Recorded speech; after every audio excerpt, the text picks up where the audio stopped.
तपाईँहरू यहाँ आएर यो म्याप फलो गरेर पोखरी पनि जान सक्नुहुनेछ।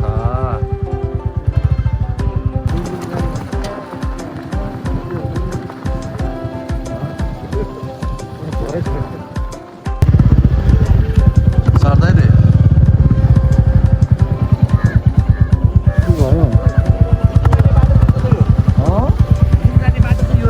भुदु जाने यताबाट खुदी जाने यताबाट खुदी यहाँबाट अनि हामी घर जानु होइन। यहाँ घर जाने यताबाट भुदु जाने हो।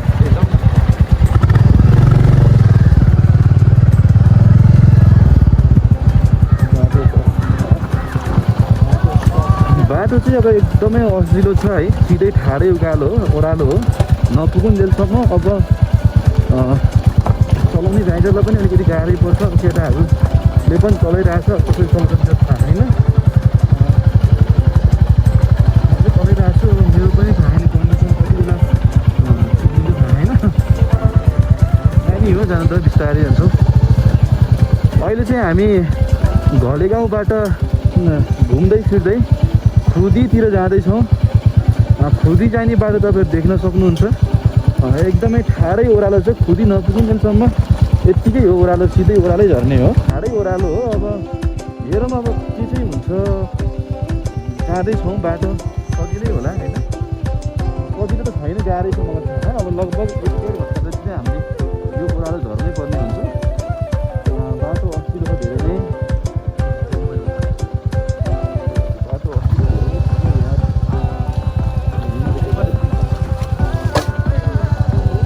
यो एकचोटि हाम्रो बाइकले पनि मजाले स्पिडले छुन्छ र हिँड्नु स्वाभाविक नै हो। बुलेट बाइकले पनि अलिकति गाह्रै हुँदै गयो। अगाडि भैँसी हुनुहुन्छ,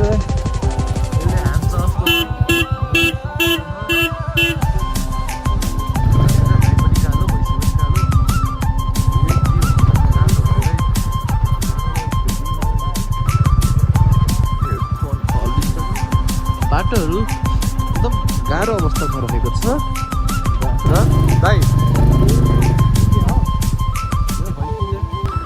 एकदमै लस्कारै छौँ सबैजना बिस्तारै हिँडेको, किनकि यो जङ्गलमा एकदम बाघ भालु पनि डर छ भन्ने बेला सुनेको छु मैले।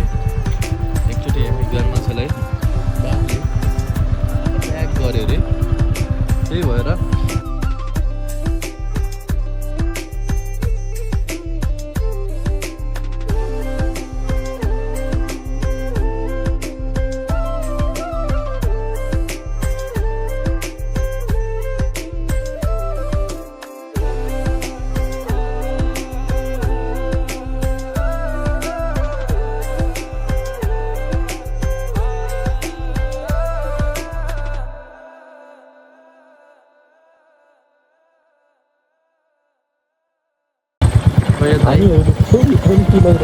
अगाडि पछाडि छोडेको छ।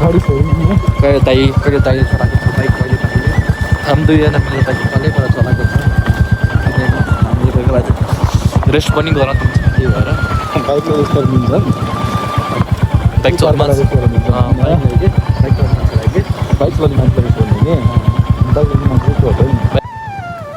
यसो बाटो पनि कस्तो छ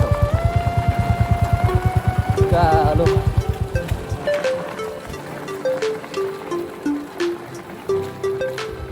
बाटो छाडी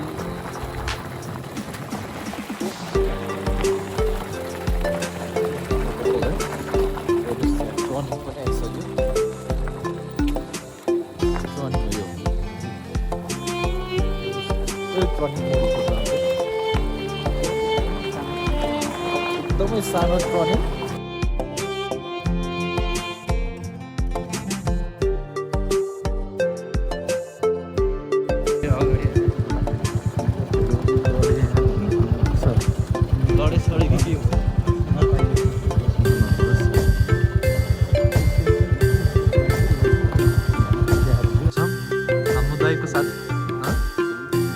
साथीहरू यसो आइपुग्नु भएको छैन।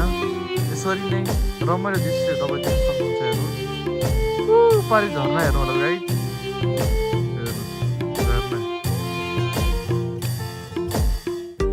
त्यसले हेर्नु सक्छ। यो पागल बिस्तारै टेन्सनमा कस्तो अवस्थामा आइरहेको छ हेर्नुहोस्।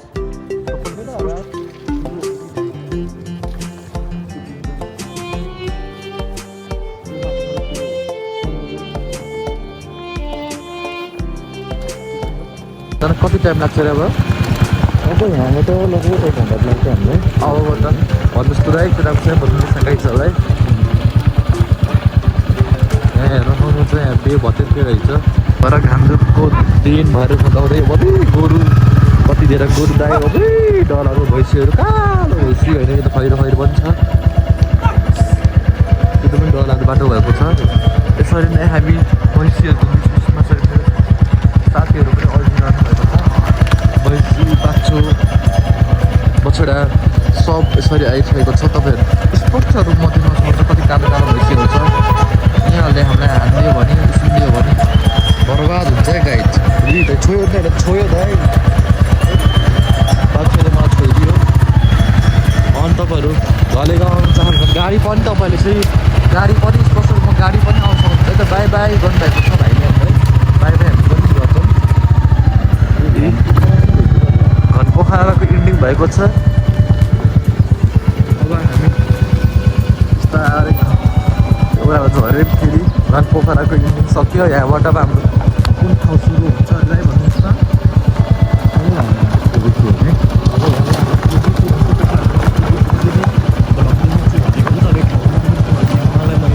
यस्तो कल्चर छ भनेर देखाउनलाई तपाईँलाई मैले भिडियो बनाएर देखाएको छु। हेर्न सक्नुहुन्छ बाटो यहाँ अलि तपाईँको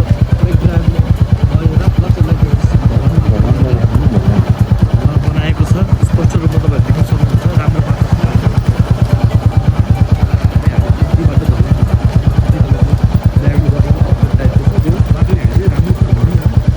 खुदीसँग बाटो राम्रो छ। हामी फेरि आइपुग्यौँ।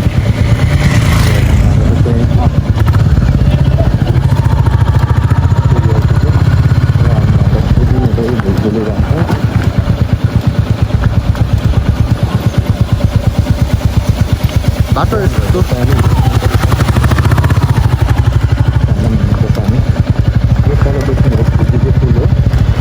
घनपोखरा भर्खर क्रस हामी खुदी निस्कने घनपोखराको बाटो धेरै नै गाह्रो छ। खुदी ओह्रालो र बाटोमा अलिअलि चिप्लो माटोहरू हामीले कतिवटा ढुङ्गाहरू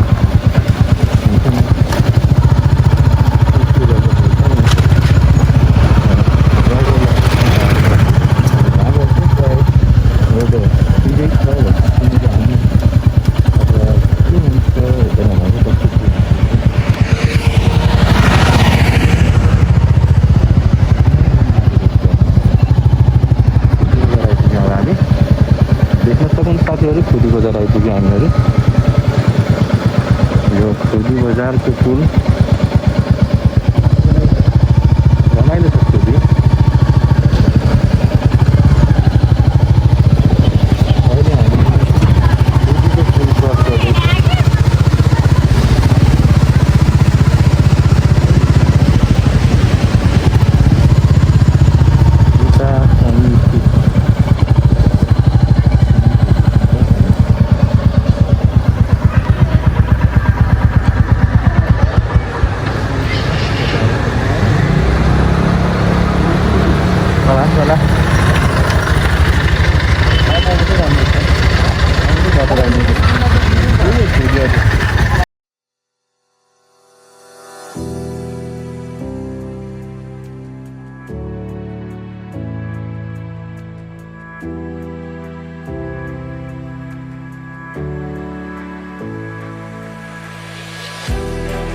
देख्न सक्नुहुन्छ यो लमजुङको पावर हाउस हो है। पावर हाउस त्यही नै सुन्दर छ।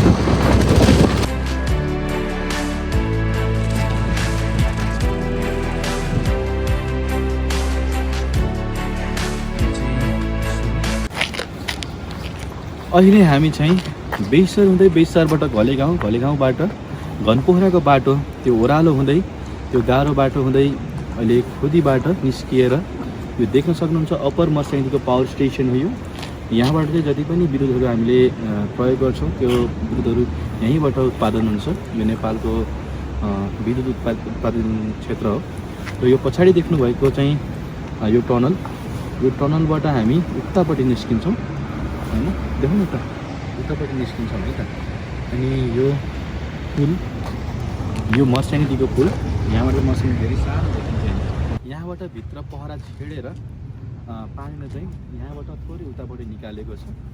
अब यो टनल हुँदै हामी ड्याम साइडतिर जाने हो। देख्न सक्नुहुन्छ हिमालको पनि सुन्दर दृश्य। अब नेपाल यस्तै नै छ, लमजुङ यस्तै नै छ, लमजुङ यस्तै नै छ। जहाँ गए पनि हिमालले चाहिँ हामीलाई पछ्याइरहेको छ। अब मेरो साथीहरू चाहिँ बाइकमा थोरै समस्या आएको भयो, त्यहाँनिर बाइक लगाएर 2-4 मिनट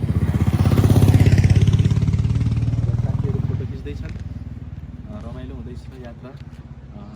यदि दिनले साथ दियो भने हामी यो अझै परसम्मको दृश्य तपाईँलाई देखाउनेछौँ, तर दिनले साथ दिँदैन होला, किनभने रात लगभग परिसकेको छ। हामी पनि सायद ड्यामसम्म मात्र पुगेर फर्किन्छौँ है त। जान मन त मनाङसम्मै थियो, तर मनाङसम्म जान सकिँदैन, विविध कारणहरू छ। त्यो कारण पछि खुलाउनु। हाम्रो भिडियोलाई अन्त्यसम्म हेर्दै गर्नु होला।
फाइनली हामी ड्याम साइड आइसक्यौँ। बाटो आउँदै रात परिसकेको छ गाइस। आउँदै रात पर्यो। यहाँदेखि माथि पनि जान मन थियो, तर यहाँबाट माथि जान अलि पोसिबल देखिरहेको छैन मैले चाहिँ। अब फेरि कुनै दिन आयो भने यहाँभन्दा माथि पनि हामी अवश्य देखाउनेछौँ साथीहरूलाई। मैले यो भिडियोमा आफूले सकेको, आफूले देखेको, आफूले भ्याएसम्म सबै डिटेलहरू चाहिँ मैले राखिसकेको छु।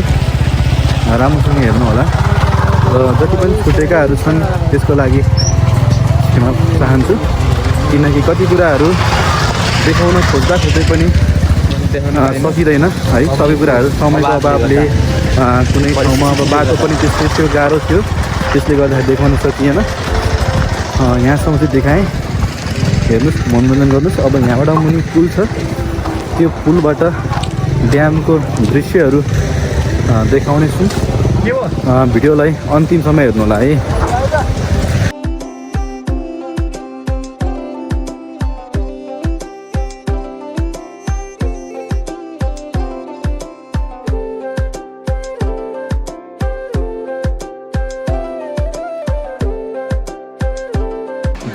जति सकिन्थ्यो मैले त्यति चाहिँ हजुरहरूलाई देखाउने कोसिस गरेँ। हाम्रो मेन गन्तव्य भनेको घलेगाउँ थियो। बाइकसँगबाट घलेगाउँसम्मको तपाईँहरूले बाटोहरू देखिसक्नुभयो र त्यहाँको दृश्यहरू पनि तपाईँले देख्नुभयो। राम्रो राम्रो हिमालहरू हामीले देखाइयो। अब यो छ ड्याम हो, ड्याम पनि साह्रै राम्रै छ, यतिको भनेको राम्रो। यदि दिन छँदै हामी आएको भए अझै राम्रो भ्यू देखाउन सकिन्थ्यो होला, तर यो रात परेको भएर हामी त्यति राम्रोसँग देखाउन सकिएन। केही छैन, फेरि कुनै दिन आउनेछौँ र हामीले सकेसम्मको दृश्यहरूलाई क्यामेरामा कैद गरी हजुरहरू समक्ष देखाउने कोसिस गर्छौँ। अहिलेको लागि चाहिँ यति नै, हेर्नुहोस् दृश्यहरू।